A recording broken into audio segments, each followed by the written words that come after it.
Hi, my name is Mary and I'm a member of the Global Outreach Go Vote team. Our team is working this semester on fostering civic engagement and awareness conversations amongst the Fordham community. The topic we'll be discussing in this video is the Georgia runoff elections. Now, you may be wondering, what is a runoff election? Well, a runoff election is held under a majority voting system. It is a rare occurrence, and it's held when 3 or more candidates are running for a position in office, and none of them won the majority of the votes in the first general election.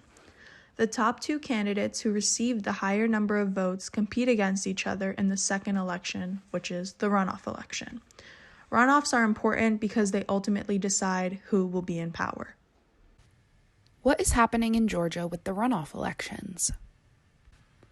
Unlike other states, the state of Georgia has a majority vote requirement, meaning that a candidate must secure at least 50% of the vote to win the election.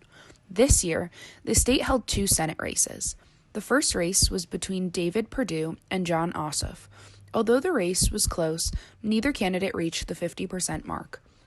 In the second race between Kelly Loeffler and Raphael Warnock, it became clear that neither candidate would be close to reaching 50% of the vote, since there were other candidates running for the same position. So for both cases, a runoff is needed. The Georgia runoff will be taking place on January 5th and is crucial in deciding which party holds power in the Senate. In the past, Democrats have struggled in runoff races, since Georgia has typically been conservative-leaning.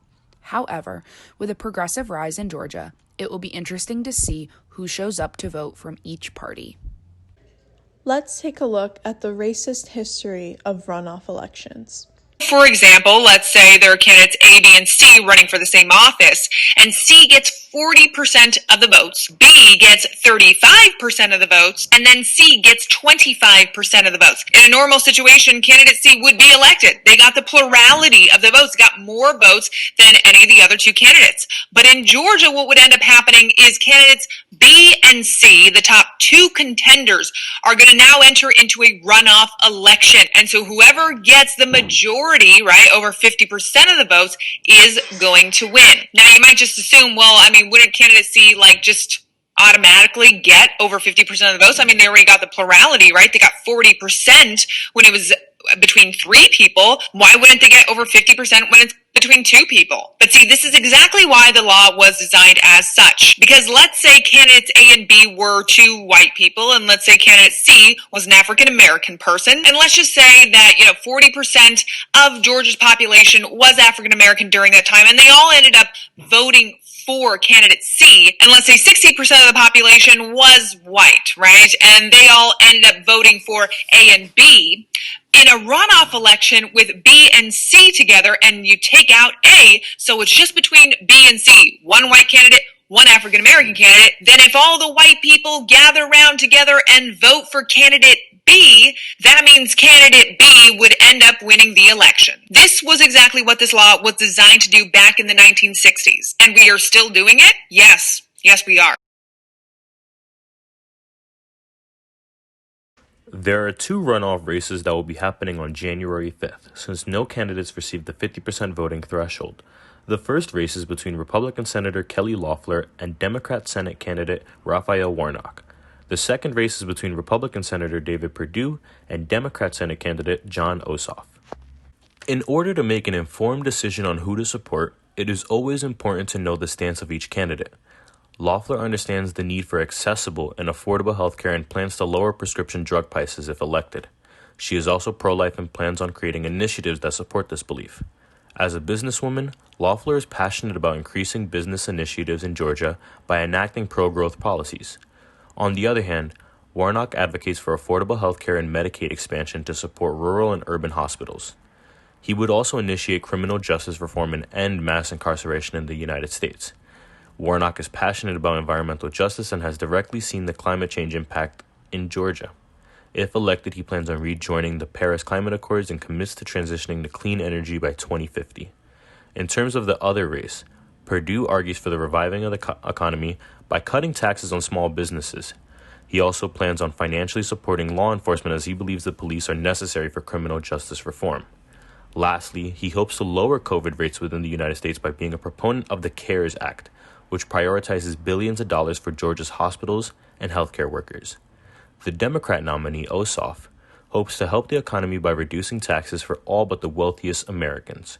He also plans on passing a new Civil Rights Act, which would help to strengthen our country's civil rights and justice system in a way that reduces brutality and racism. In terms of health insurance, Ossoff advocates for a public health insurance option for all Americans. Although these are the main differences between the candidates, there are other significant policy controversies that can be found on their campaign sites. These runoff elections are crucial because if both of the Democrats, Warnock and Ossoff, win their elections, the Democrats will have 50 seats in the Senate, with Vice President Kamala Harris serving as the tiebreaker vote.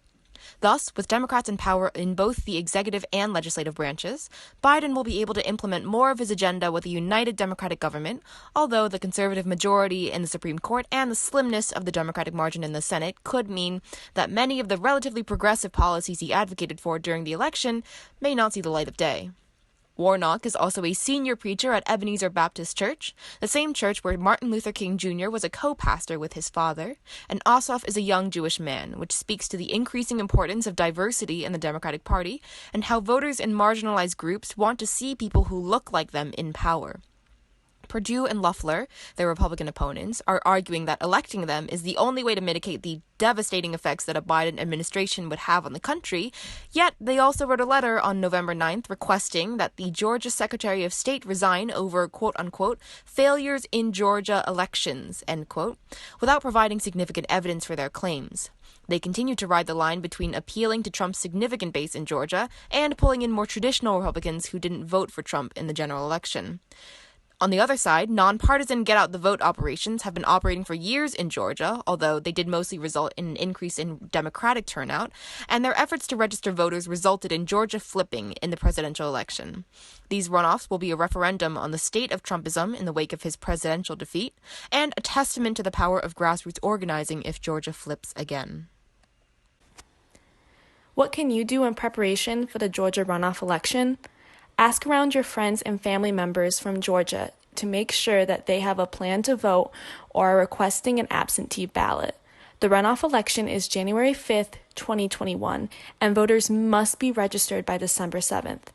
Also consider phone or text banking to get the word out about the runoff election and make sure people are registered and have a voting plan ready.